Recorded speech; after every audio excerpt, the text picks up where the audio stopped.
But now to China, where in recent hours we've learned that President Xi Jinping has purged one of his most trusted and senior generals. This is huge news. This is the biggest military shakeup since the Cultural Revolution, underscoring a regime where loyalty to the leader now outweighs rank, experience, or even proximity to power. Here to discuss this, and we'll cover other topics too, our Sky News contributor Kosha Gada. We were wondering how to pronounce his name. General Zhang Youxia is where we've got to. He was a princeling, so he was a descendant of people involved in the Cultural Revolution. These individuals in the Chinese regime are usually untouchable. The allegations look to be in relation to he or people around him are leaking nuclear secrets to the United States. Now, if that's true, and the fact that a man of this stature has been removed and we don't know what's actually happened to him, this is really significant. It is significant. And with China, as we know, it is really impossible to know what the allegations are, are they true or not. It feels on the surface hard to believe that somebody of his stature and level and history in the party would be an asset, or that the U.S. might have turned him, though anything is possible. But it is very surprising that he's been removed from the little that we know. Not only his aristocratic background in the party, he is one of the few people in the party that actually served in combat in Vietnam, so he actually has direct first-hand experience with war.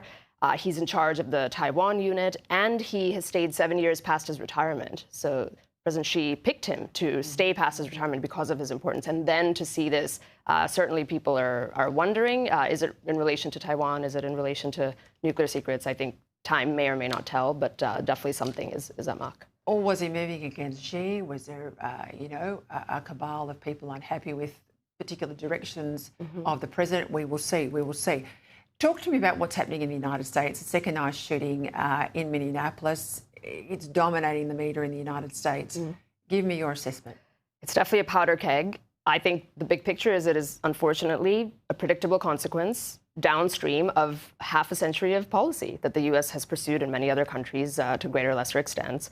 Very, very generous immigration policy that turned into suicidal, you could say, just from an illegal immigration standpoint at the federal level. The state and local level, these sanctuary cities, and a deliberate dereliction of duty, and specifically not cooperating with the feds, which creates this sort of environment. And the third thing is the culture, where the left has won the culture war up until now, at least, was more dominant in sort of normalizing and moralizing, I would say, immigration. And when you have that, then you see U.S. citizens and people like that who feel so righteous in their belief of that cause that they feel perfectly comfortable injecting themselves into active law enforcement operations, which is what this is. And then, unfortunately, these kinds of things happen.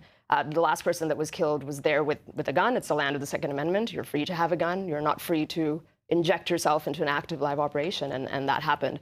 But it makes it tough because this is already a very contrasting viewpoint and very controversial polarizing issue. And when you have things like this happen, it's not a good look. But I think the administration is just powering through, and you're trying to get anywhere from 40 to 50 million illegals out of the country. And do you think broadly across the United States there is still support for Trump's view that we will control our borders and we will control the people in the country who come into our country? The big picture, yes. The shift that has happened is remarkable just since he entered the political arena. It's something like 70% of people on illegal immigration, at least, want all of them out, even the nonviolent offenders.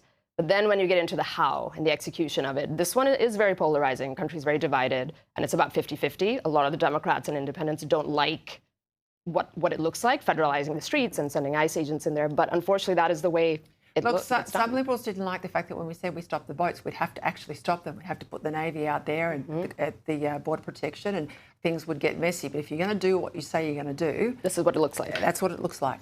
Just quickly, the Supreme Leader of Iran, reportedly in hiding, fearing there could be a US strike. I know that there's been battle group movement for the United States in and around the region. Again, another opaque regime like China. Give me your best take on Iran. Very opaque. I think he understands self-preservation. He's obviously watching what happened with the 12-day war, taking out the nuclear sites, what happened with Maduro in Venezuela. He knows that Trump really, really does not like the idea of the U.S. getting sucked into quagmire and boots on the ground. But he also has seen, as has everybody, that Trump is very comfortable doing these big surgical strikes, taking out people at the top, doing symbolic things like that. And I think that's why he's worried. Regime is very weak with those protests, and that's probably why he's finding himself in a bunker. And he's unpredictable. And I think that's his biggest strength at the moment with these bad guys, is his unpredictability. Kosha, thank you. Great to be back on the program.